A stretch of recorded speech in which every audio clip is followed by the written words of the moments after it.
Fedor Dostoyevsky. Crimen y castigo. Segunda parte.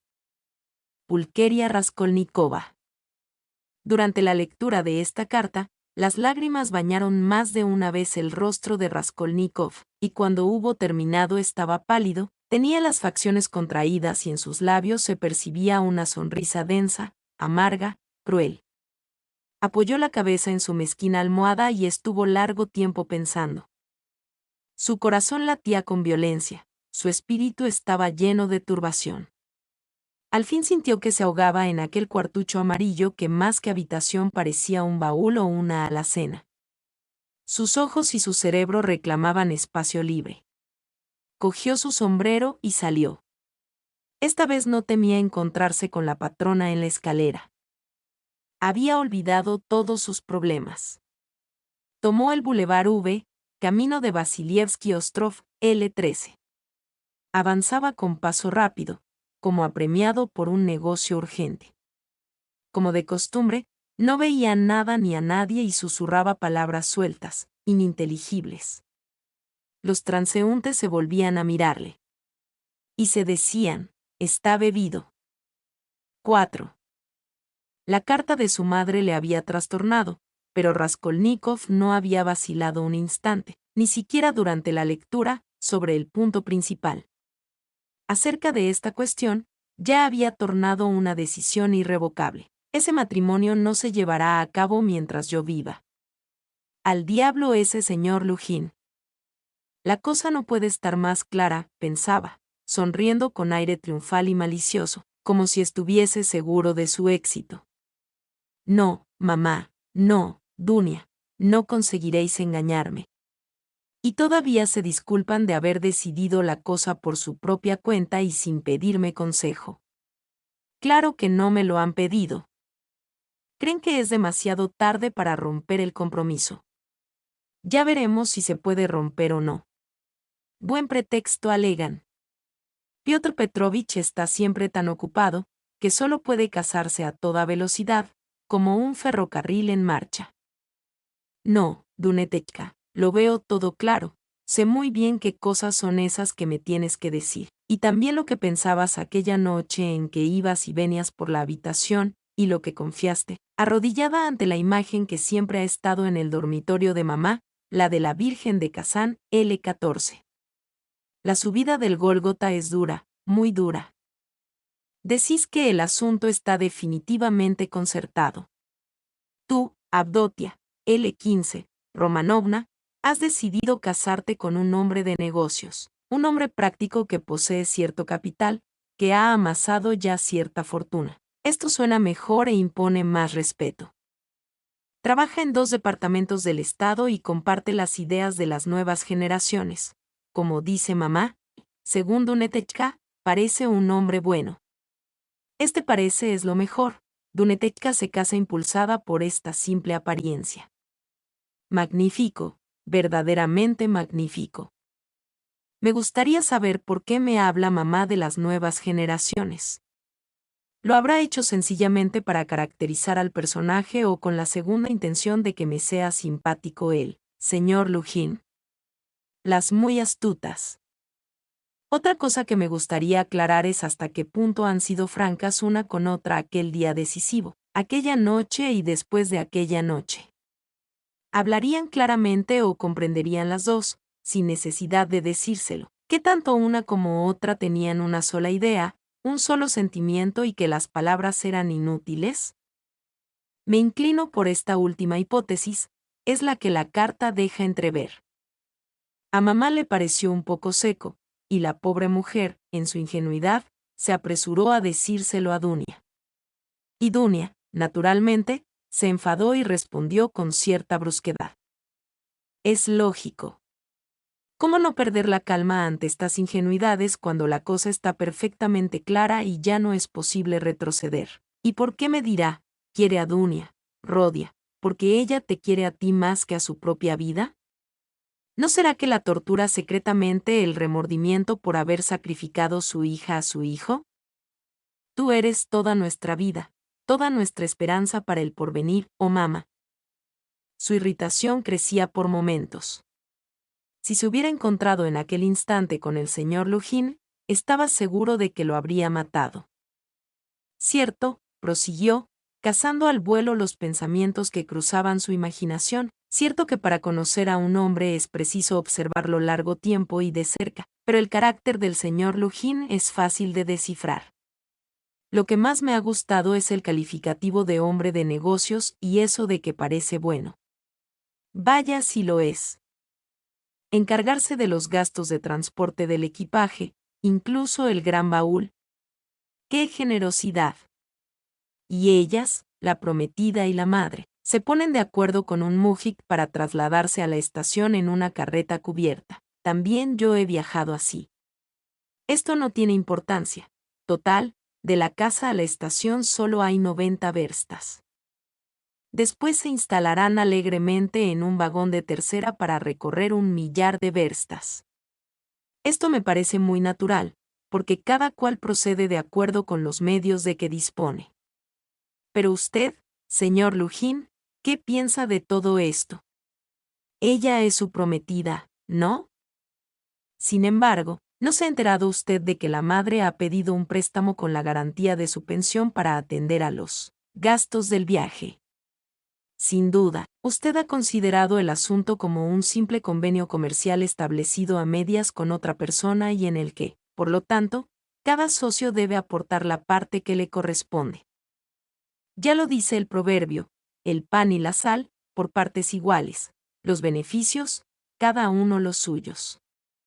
Pero usted solo ha pensado en barrer hacia adentro.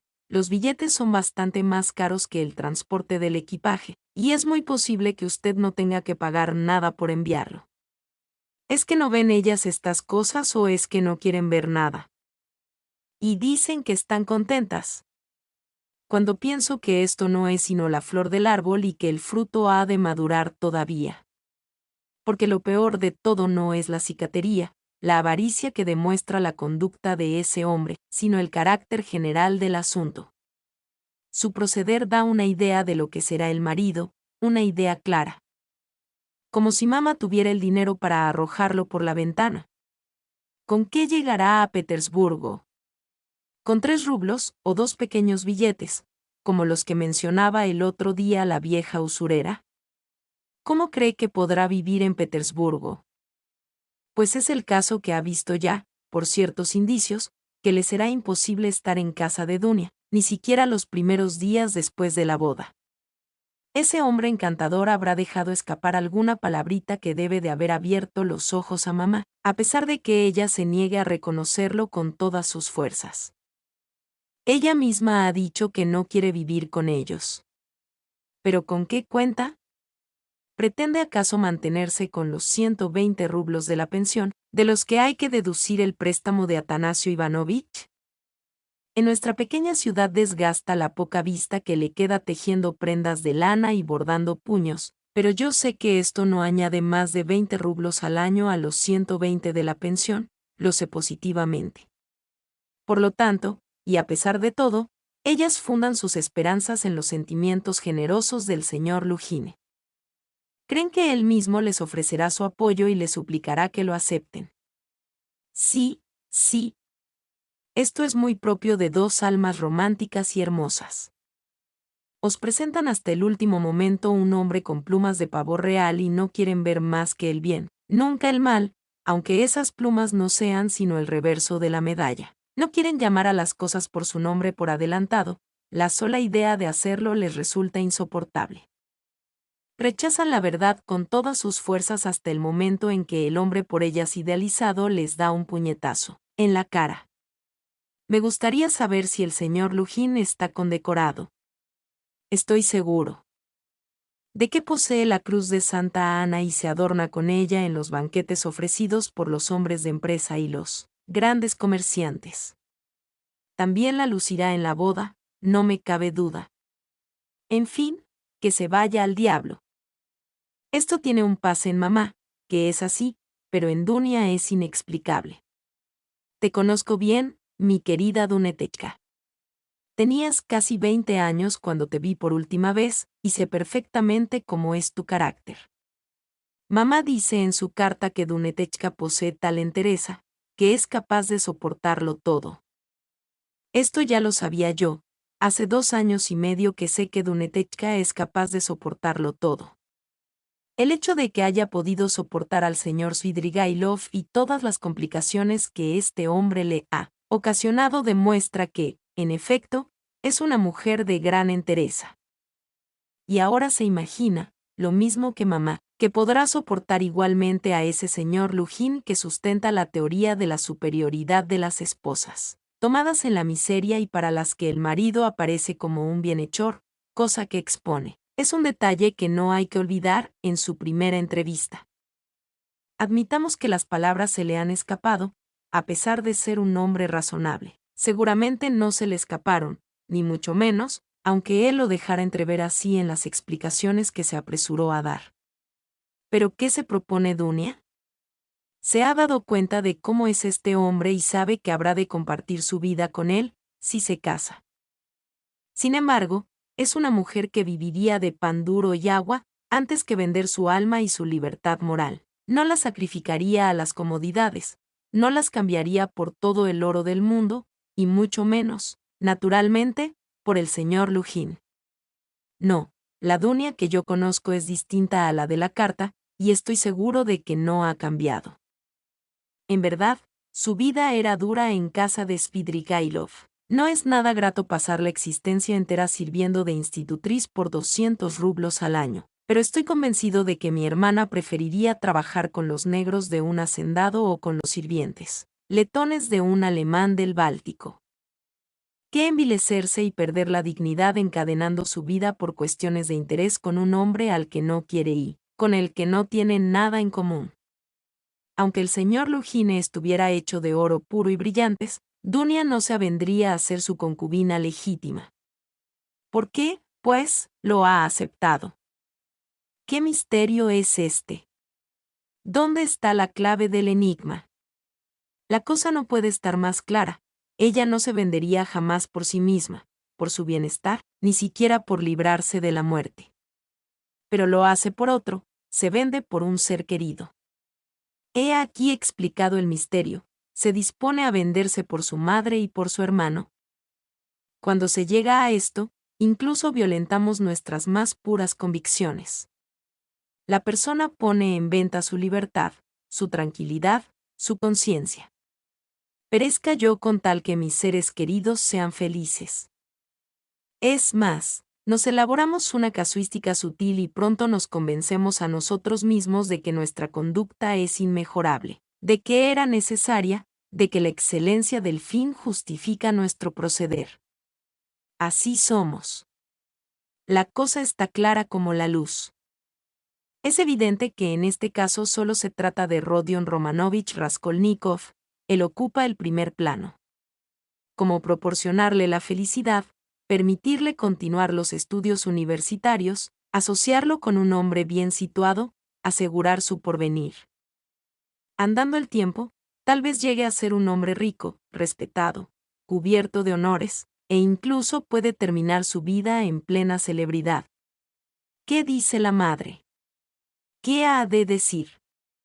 Se trata de Rodia, del incomparable Rodia, del primogénito. ¿Cómo no ha de sacrificar al hijo mayor la hija, aunque esta hija sea una Dunia? Oh adorados e injustos seres.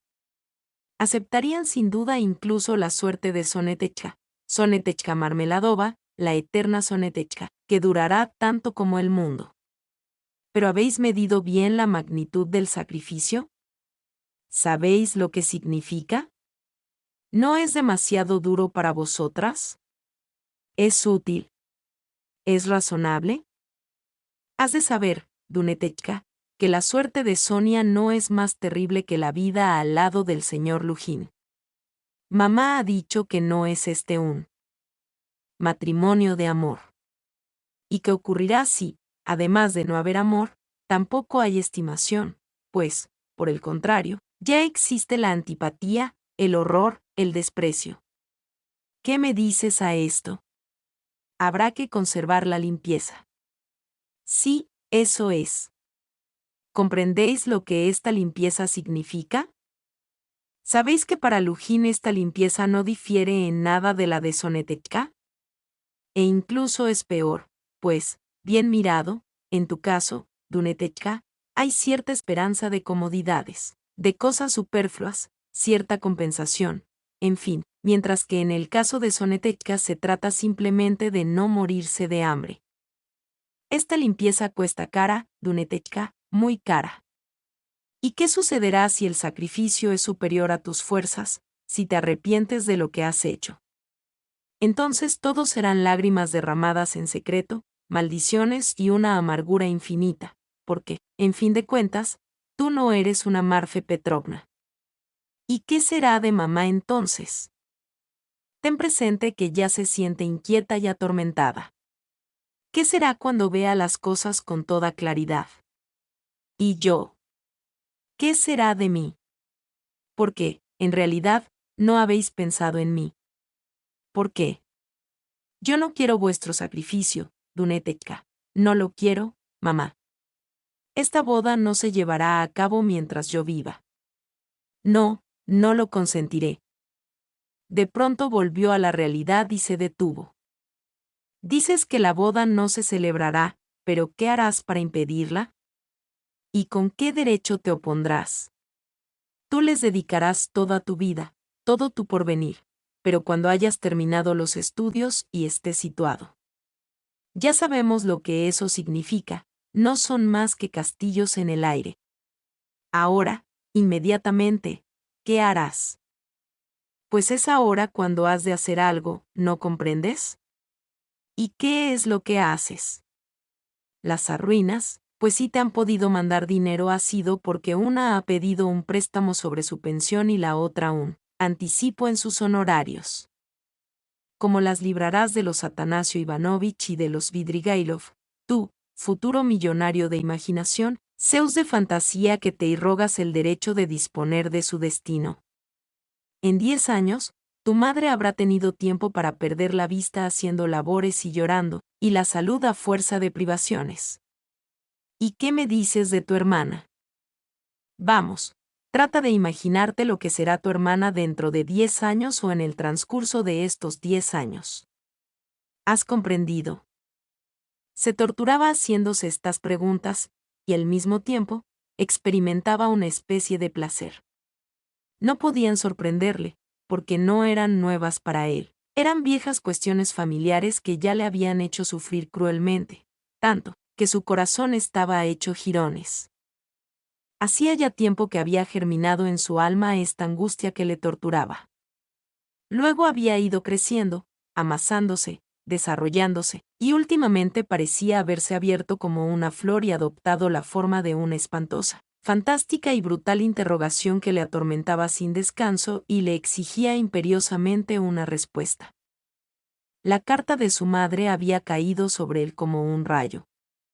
Era evidente que ya no había tiempo para lamentaciones ni penas estériles. No era ocasión de ponerse a razonar sobre su impotencia, sino que debía obrar inmediatamente y con la mayor rapidez posible.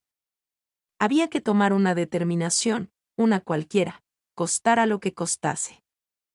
Había que hacer esto o renunciar a la verdadera vida. Exclamó en una especie de delirio. Aceptar el destino con resignación, aceptarlo tal como es y para siempre, ahogar todas las aspiraciones, abdicar definitivamente el derecho de obrar, de vivir, de amar. ¿Comprende usted lo que significa no tener a dónde ir? Estas habían sido las palabras pronunciadas por Marmeladov la víspera y de las que Raskolnikov se había acordado súbitamente, porque todo hombre debe tener un lugar a dónde ir. De pronto se estremeció. Una idea que había cruzado su mente el día anterior acababa de acudir nuevamente a su cerebro. Pero no era la vuelta de este pensamiento lo que le había sacudido. Sabía que la idea tenía que volver, lo presentía, lo esperaba. No obstante, no era exactamente la misma que la de la víspera. La diferencia consistía en que la del día anterior, idéntica a la de todo el mes último, no era más que un sueño, mientras que ahora se le presentaba bajo una forma nueva, amenazadora, misteriosa. Se daba perfecta cuenta de ello. Sintió como un golpe en la cabeza, una nube se extendió ante sus ojos. Dirigió una rápida mirada en torno de él como si buscase algo. Experimentaba la necesidad de sentarse.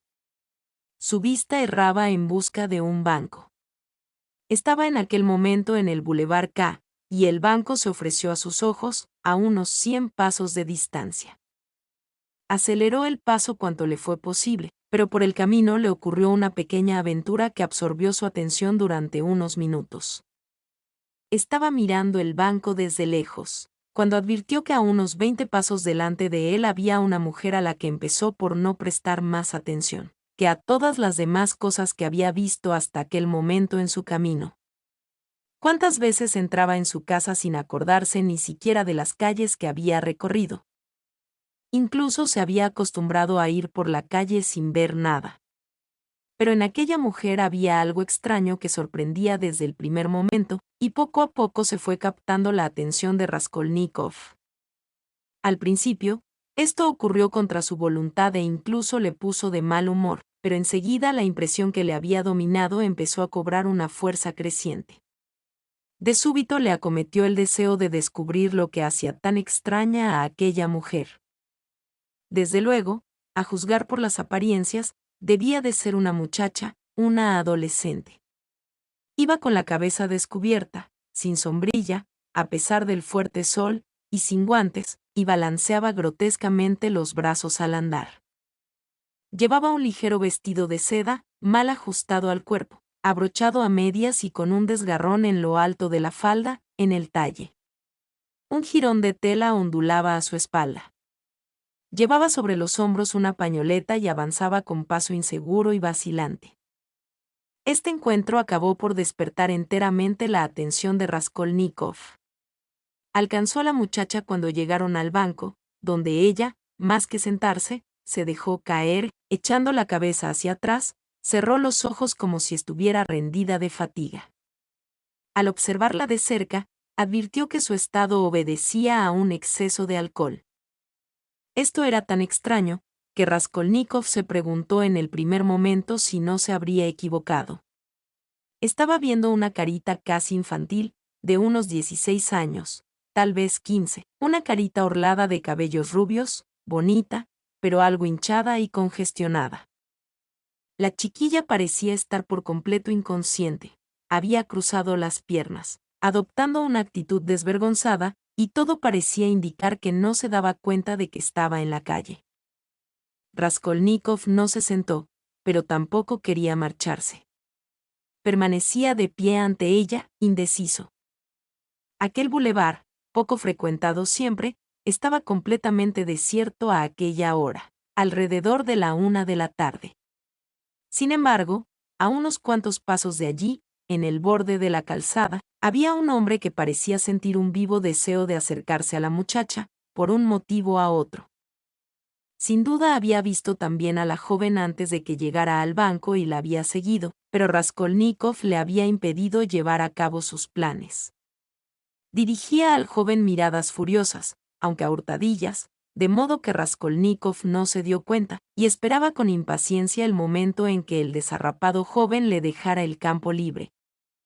Todo estaba perfectamente claro.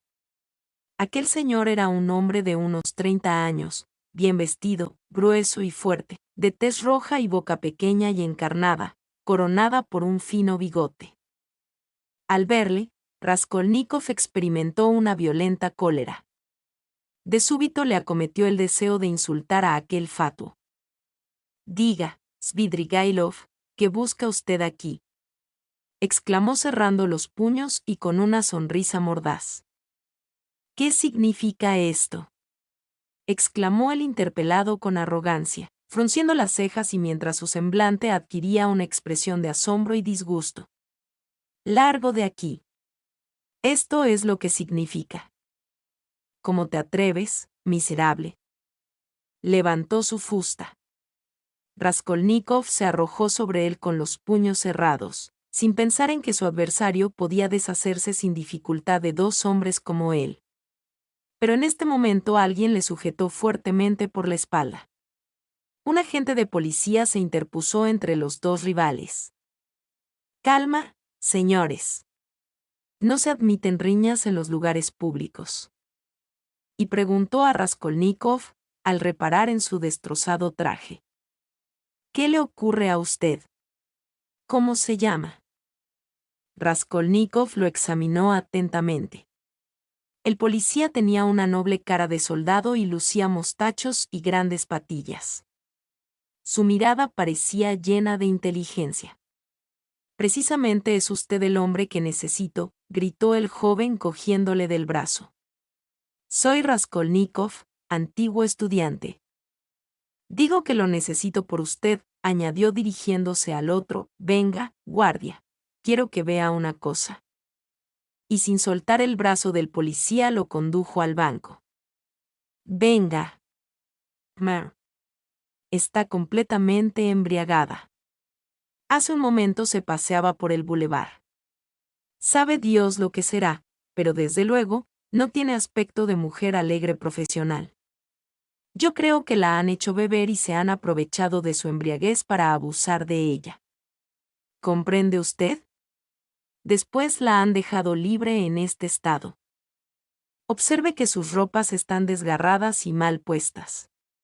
No se ha vestido ella misma, sino que la han vestido. Esto es obra de unas manos inexpertas, de unas manos de hombre, se ve claramente. Y ahora mire para ese lado. Ese señor con el que he estado a punto de llegar a las manos hace un momento es un desconocido para mí. Es la primera vez que le veo. Él la ha visto como yo, hace unos instantes, en su camino, se ha dado cuenta de que estaba bebida, inconsciente, y ha sentido un vivo deseo de acercarse a ella, y aprovechándose de su estado, llevársela Dios sabe a dónde. Estoy seguro de no equivocarme.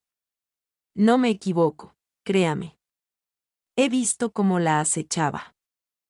Yo he desbaratado sus planes, y ahora solo espera que me vaya. Mir, se ha retirado un poco y, para disimular, está haciendo un cigarrillo. ¿Cómo podríamos librar de él a esta pobre chica y llevarla a su casa? Piense a ver si se le ocurre algo. El agente comprendió al punto la situación y se puso a reflexionar. Los propósitos del grueso caballero saltaban a la vista, pero había que conocer los de la muchacha. El agente se inclinó sobre ella para examinar su rostro desde más cerca y experimentó una sincera compasión.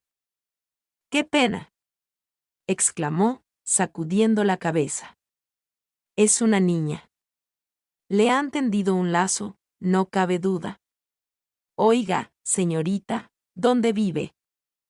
La muchacha levantó sus pesados párpados, miró con una expresión de aturdimiento a los dos hombres e hizo un gesto como para rechazar sus preguntas.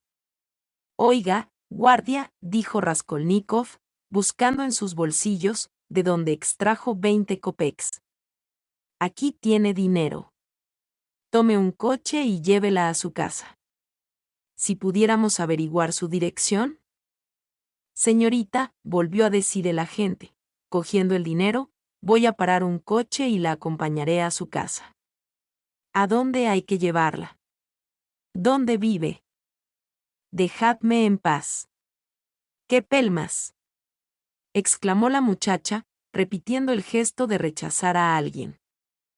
Es lamentable. ¡Qué vergüenza! Se dolió el agente, sacudiendo la cabeza nuevamente con un gesto de reproche, de piedad y de indignación. Ahí está la dificultad, añadió, dirigiéndose a Raskolnikov y echándole por segunda vez una rápida mirada de arriba a abajo. Sin duda le extrañaba que aquel joven andrajoso diera dinero. ¿La ha encontrado usted lejos de aquí?, le preguntó. Ya le he dicho que ella iba delante de mí por el bulevar. Se tambaleaba y, apenas ha llegado al banco, se ha dejado caer. ¿Qué cosas tan vergonzosas se ven hoy en este mundo, señor? Tan joven y ya bebida. No cabe duda de que la han engañado. Mire, sus ropas están llenas de desgarrones. Ah, cuánto vicio hay hoy por el mundo.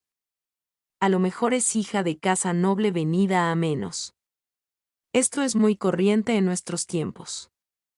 Parece una muchacha de buena familia. De nuevo se inclinó sobre ella. Tal vez él mismo era padre de jóvenes bien educadas que habrían podido pasar por señoritas de buena familia y finos modales. Lo más importante, exclamó Raskolnikov, agitado, lo más importante es no permitir que caiga en manos de ese malvado. La ultrajaría por segunda vez, sus pretensiones son claras como el agua. Mírelo. El muy granuja no se va. Hablaba en voz alta y señalaba al desconocido con el dedo. Este lo oyó y pareció que iba a dejarse llevar de la cólera, pero se contuvo y se limitó a dirigirle una mirada desdeñosa. Luego se alejó lentamente una docena de pasos y se detuvo de nuevo. No permitir que caiga en sus manos, repitió el agente, pensativo. Desde luego, eso se podría conseguir.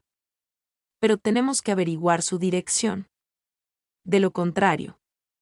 Oiga, señorita. Dígame. Se había inclinado de nuevo sobre ella.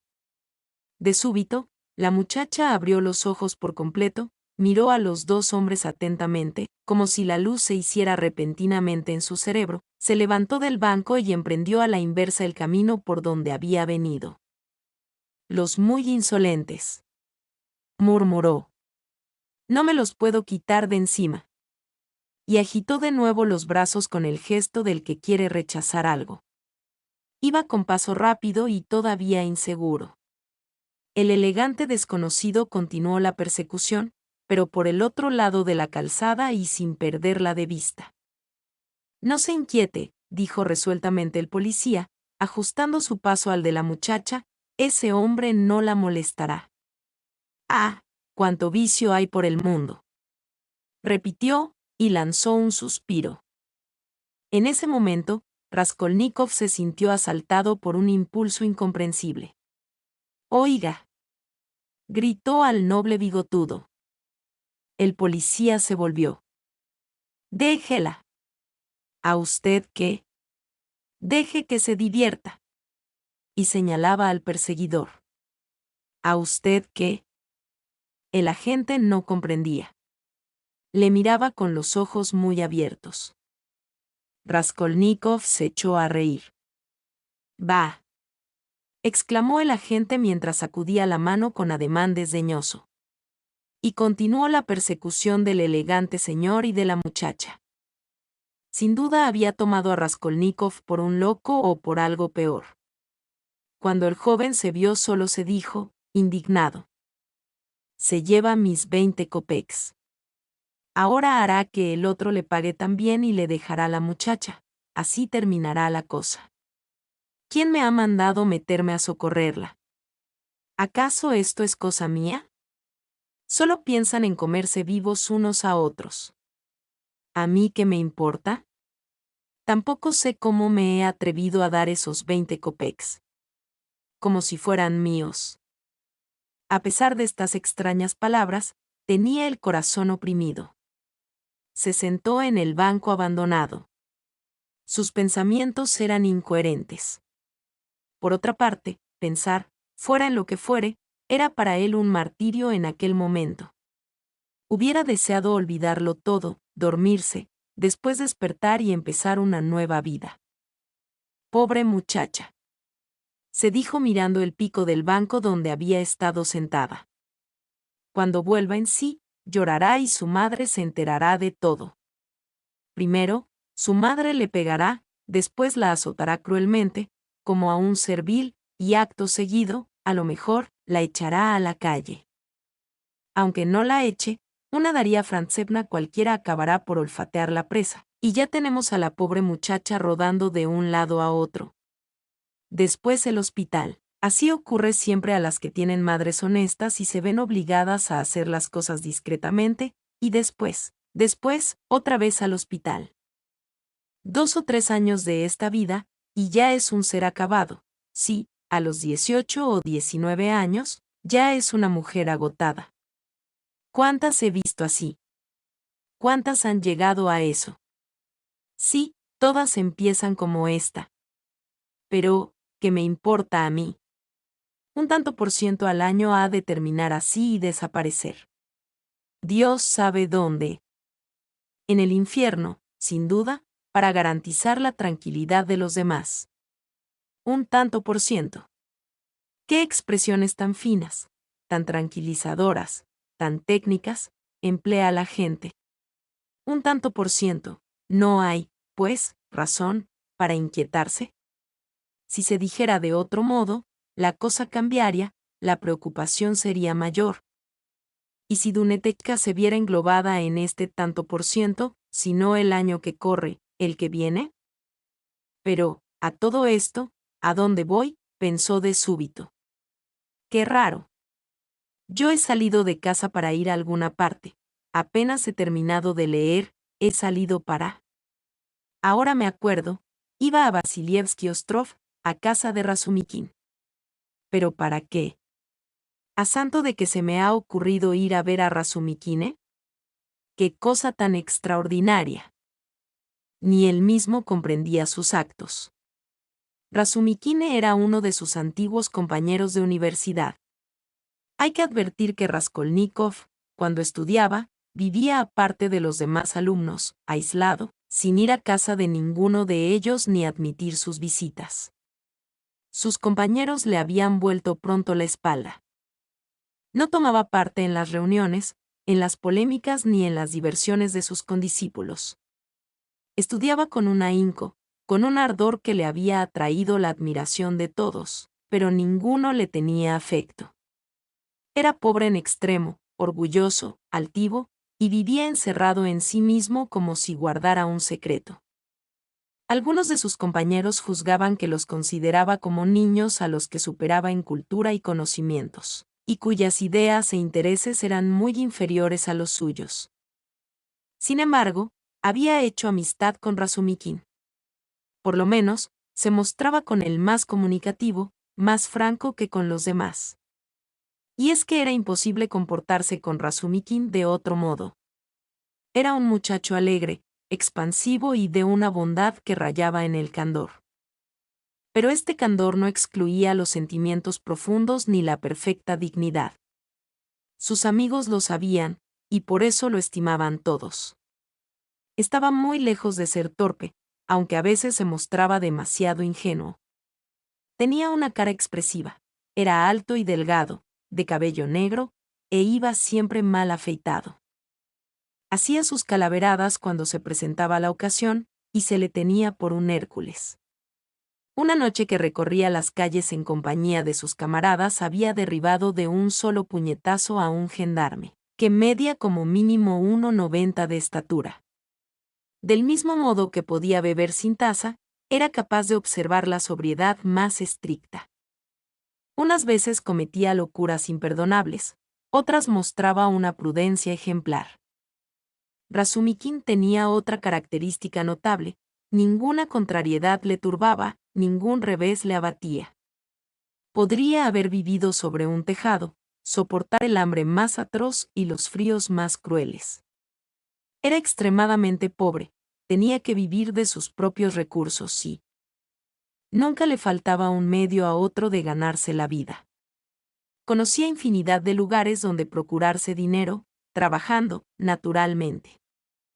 Se le había visto pasar todo un invierno sin fuego, y él decía que esto era agradable, ya que se duerme mejor cuando se tiene frío. Había tenido también que dejar la universidad por falta de recursos, pero confiaba en poder reanudar sus estudios muy pronto, y procuraba por todos los medios mejorar su situación pecuniaria. Hacía 4 meses que Raskolnikov no había ido a casa de Razumikin. Y Razumikin ni siquiera conocía la dirección de su amigo. Un día, hacía unos 2 meses, se habían encontrado en la calle, pero Raskolnikov se había desviado e incluso había pasado a la otra acera. Razumikin, aunque había reconocido perfectamente a su amigo, había fingido no verle, a fin de no avergonzarle. No hace mucho, pensó, me propuse, en efecto, ir a pedir a Razumikin que me proporcionara trabajo, lecciones a otra cosa cualquiera, pero ahora ¿qué puede hacer por mí? Admitamos que me encuentre algunas lecciones e incluso que se reparta conmigo sus últimos kopecks, si tiene alguno, de modo que yo no pueda comprarme unas botas y adecentar mi traje, pues no voy a presentarme así a dar lecciones. Pero ¿qué haré después con unos cuantos kopecks? ¿Es esto acaso lo que yo necesito ahora? Es sencillamente ridículo que vaya a casa de Razumikin. La cuestión de averiguar por qué se dirigía a casa de Razumikin le atormentaba más de lo que se confesaba a sí mismo. Buscaba afanosamente un sentido siniestro a aquel acto aparentemente tan anodino. Se puede admitir que me haya figurado que podría arreglarlo todo con la exclusiva ayuda de Razumikin, que en él podía hallar la solución de todos mis graves problemas, se preguntó sorprendido. Reflexionaba, se frotaba la frente. Y he aquí que de pronto, cosa inexplicable, después de estar torturándose la mente durante largo rato, una idea extraordinaria surgió en su cerebro. Iré a casa de Razumikin, se dijo entonces con toda calma, como el que ha tomado una resolución irrevocable. Iré a casa de Razumikin, cierto, pero no ahora, iré a su casa al día siguiente del hecho, cuando todo haya terminado y todo haya cambiado para mí. Repentinamente, Raskolnikov volvió en sí. Después del hecho, se dijo con un sobresalto. Pero este hecho se llevará a cabo, se realizará verdaderamente. Se levantó del banco y echó a andar con paso rápido. Casi corría, con la intención de volver a su casa. Pero al pensar en su habitación experimentó una impresión desagradable. Era en su habitación, en aquel miserable tabuco, donde había madurado la cosa, hacía ya más de un mes. Raskolnikov dio media vuelta y continuó su marcha a la aventura. Un febril temblor nervioso se había apoderado de él. Se estremecía. Tenía frío a pesar de que el calor era insoportable. Cediendo a una especie de necesidad interior y casi inconsciente, hizo un gran esfuerzo para fijar su atención en las diversas cosas que veía, con objeto de librarse de sus pensamientos, pero el empeño fue vano. A cada momento volvía a caer en su delirio. Estaba absorto unos instantes, se estremecía, levantaba la cabeza, paseaba la mirada a su alrededor y ya no se acordaba de lo que estaba pensando hacía unos segundos. Ni siquiera reconocía las calles que iba recorriendo. Así atravesó toda la isla Vasilievsky, llegó ante el pequeño Neva, pasó el puente y desembocó en las islas menores. En el primer momento, el verdor y la frescura del paisaje alegraron sus cansados ojos, habituados al polvo de las calles, a la blancura de la cal, a los enormes y aplastantes edificios. Aquí la atmósfera no era irrespirable ni pestilente. No se veía ni una sola taberna. Pero pronto estas nuevas sensaciones perdieron su encanto para él, que otra vez cayó en un malestar enfermizo. A veces se detenía ante alguno de aquellos chalés graciosamente incrustados en la verde vegetación. Miraba por la verja y veía a lo lejos, en balcones y terrazas, mujeres elegantemente compuestas y niños que correteaban por el jardín. Lo que más le interesaba, lo que atraía especialmente sus miradas, eran las flores. De vez en cuando veía pasar elegantes jinetes, amazonas, magníficos carruajes. Los seguía atentamente con la mirada y los olvidaba antes de que hubieran desaparecido. De pronto se detuvo y contó su dinero.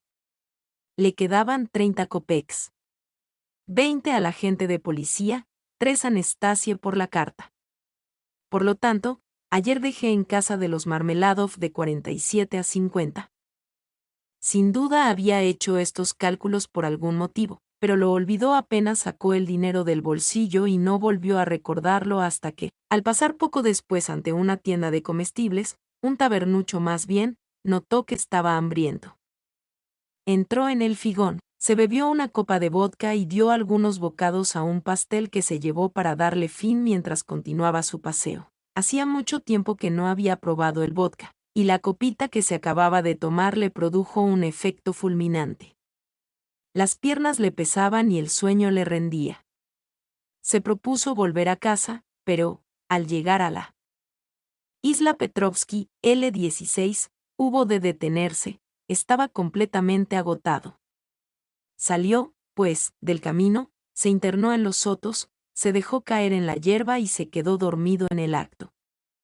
Los sueños de un hombre enfermo suelen tener una nitidez extraordinaria y se asemejan a la realidad hasta confundirse con ella. Los sucesos que se desarrollan son a veces monstruosos, pero el escenario y toda la trama son tan verosímiles y están llenos de detalles tan imprevistos, tan ingeniosos, tan logrados, que el durmiente no podría imaginar nada semejante estando despierto, aunque fuera un artista de la talla de Pushkin o Turgenev. Estos sueños no se olvidan con facilidad, sino que dejan una impresión profunda en el desbaratado organismo y el excitado sistema nervioso del enfermo. Raskolnikov tuvo un sueño horrible. Volvió a verse en el pueblo donde vivió con su familia cuando era niño, L17. Tiene 7 años y pasea con su padre por los alrededores de la pequeña población, ya en pleno campo. Está nublado, el calor es bochornoso, el paisaje es exactamente igual al que él conserva en la memoria. Es más, su sueño le muestra detalles que ya había olvidado. El panorama del pueblo se ofrece enteramente a la vista. Ni un solo árbol, ni siquiera un sauce blanco en los contornos. Únicamente a lo lejos, en el horizonte, en los confines del cielo, por decirlo así, se ve la mancha oscura de un bosque. A unos cuantos pasos del último jardín de la población hay una taberna, una gran taberna que impresionaba desagradablemente al niño, e incluso lo atemorizaba, cuando pasaba ante ella con su padre. Estaba siempre llena de clientes que vociferaban, reían, se insultaban, cantaban horriblemente, con voces desgarradas, y llegaban muchas veces a las manos. En las cercanías de la taberna vagaban siempre hombres borrachos de caras espantosas. Cuando el niño los veía, se apretaba convulsivamente contra su padre y temblaba de pies a cabeza. No lejos de allí pasaba un estrecho camino eternamente polvoriento. ¡Qué negro era aquel polvo! El camino era tortuoso y, a unos 300 pasos de la taberna, se desviaba hacia la derecha y contorneaba el cementerio. En medio del cementerio se alzaba una iglesia de piedra, de cúpula verde. El niño la visitaba 2 veces al año en compañía de su padre y de su madre para oír la misa que se celebraba, por el descanso de su abuela, muerta hacía ya mucho tiempo y a la que no había conocido. La familia llevaba siempre, en un plato envuelto con una servilleta, el pastel de los muertos, L18, sobre el que había una cruz formada con pasas. Raskolnikov adoraba esta iglesia, sus viejas imágenes desprovistas de adornos, y también a su viejo sacerdote de cabeza temblorosa. Cerca de la lápida de su abuela había una pequeña tumba, la de su hermano menor, muerto a los 6 meses y del que no podía acordarse porque no lo había conocido. Si sabía que había tenido un hermano era porque se lo habían dicho. Y cada vez que iba al cementerio, se santiguaba piadosamente ante la pequeña tumba, se inclinaba con respeto y la besaba. Y ahora he aquí el sueño. Va con su padre por el camino que conduce al cementerio. Pasan por delante de la taberna. Sin soltar la mano de su padre, dirige una mirada de horror al establecimiento. Ve una multitud de burguesas endomingadas, campesinas con sus maridos, y toda clase de gente del pueblo. Todos están ebrios, todos cantan. Ante la puerta hay un raro vehículo, una de esas enormes carretas de las que suelen tirar robustos caballos y que se utilizan para el transporte de barriles de vino y toda clase de mercancías. Raskolnikov se deleitaba contemplando estas hermosas bestias de largas crines y recias patas, que, con paso mesurado y natural y sin fatiga alguna arrastraban verdaderas montañas de carga. Incluso se diría que andaban más fácilmente enganchados a estos enormes vehículos que libres. Pero ahora, cosa extraña, la pesada carreta tiene entre sus varas un caballejo de una delgadez lastimosa, uno de esos rocines de aldeano que él ha visto muchas veces arrastrando grandes carretadas de madera o de heno y que los mojiks desloman a golpes. llegando a pegarles incluso en la boca y en los ojos cuando los pobres animales se esfuerzan en vano por sacar al vehículo de un atolladero. Este espectáculo llenaba de lágrimas sus ojos cuando era niño y lo presenciaba desde la ventana de su casa, de la que su madre se apresuraba a retirarlo.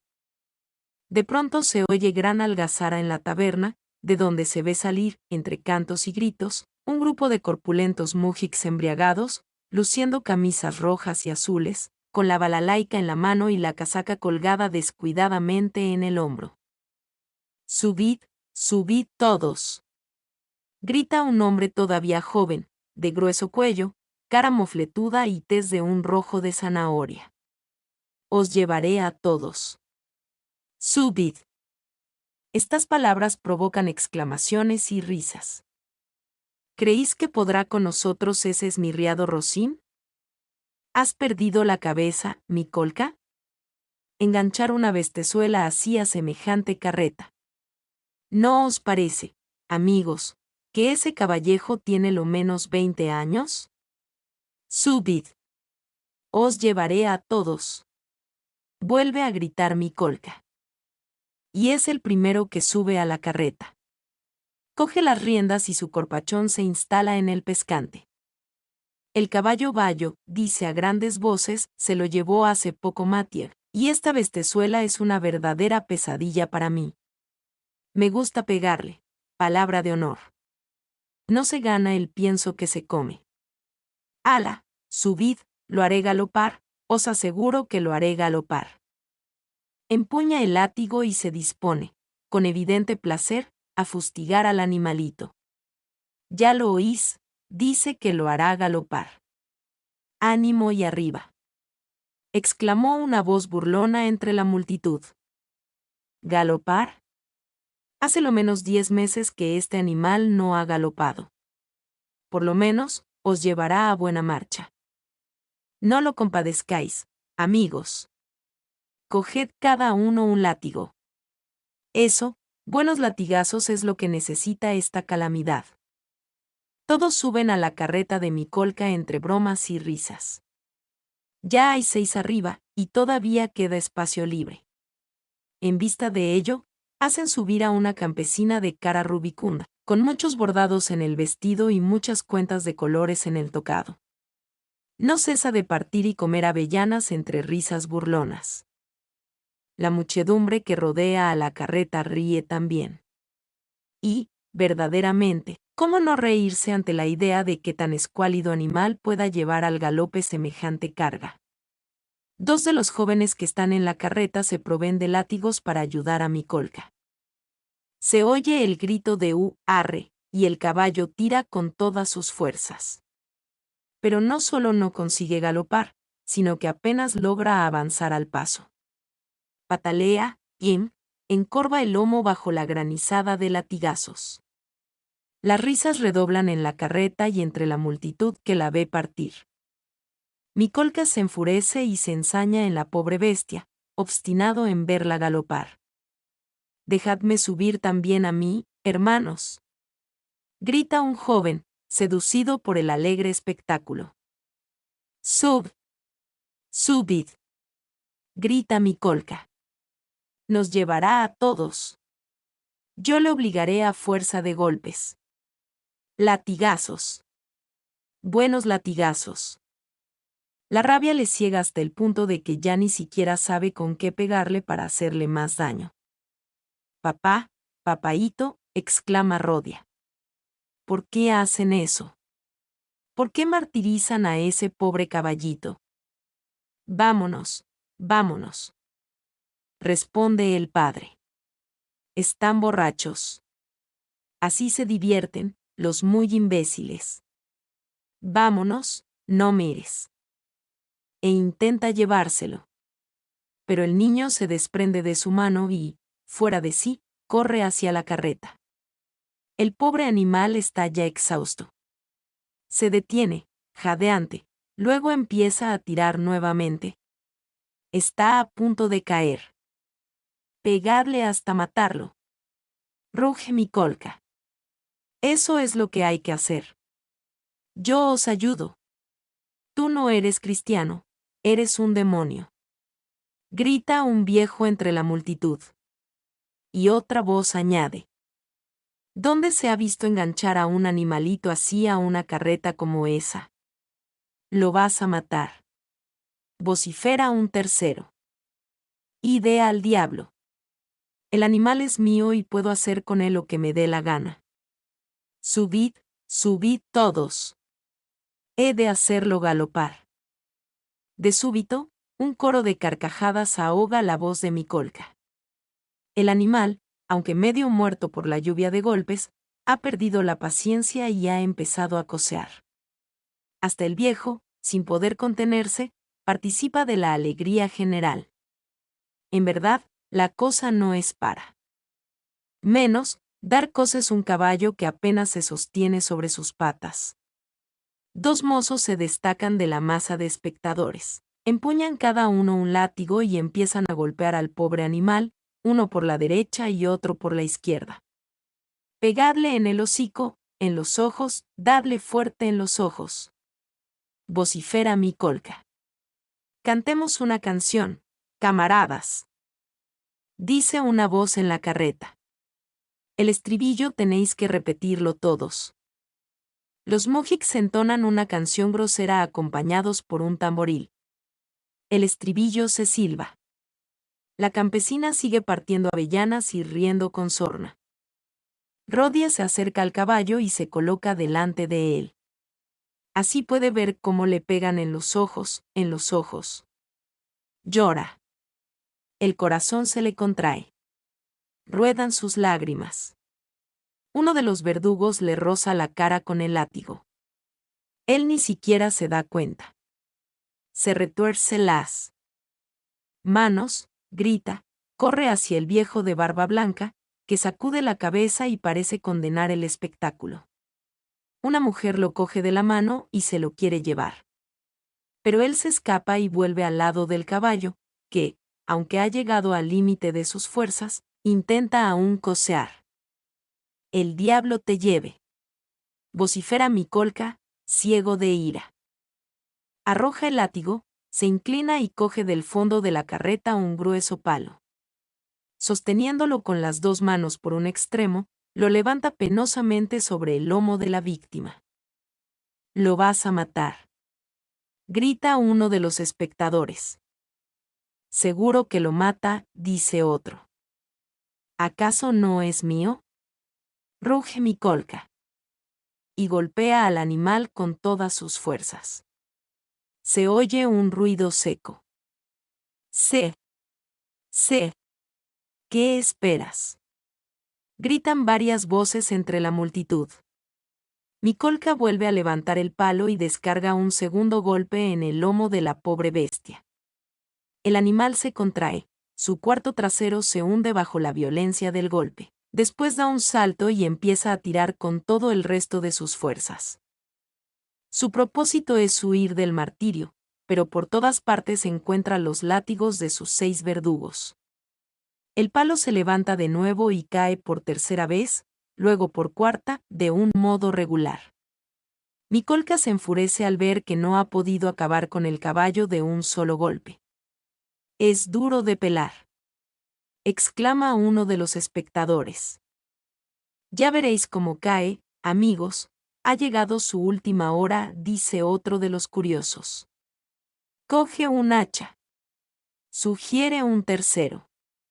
Hay que acabar de una vez. No decís más que tonterías. Brama Mikolka. Dejadme pasar.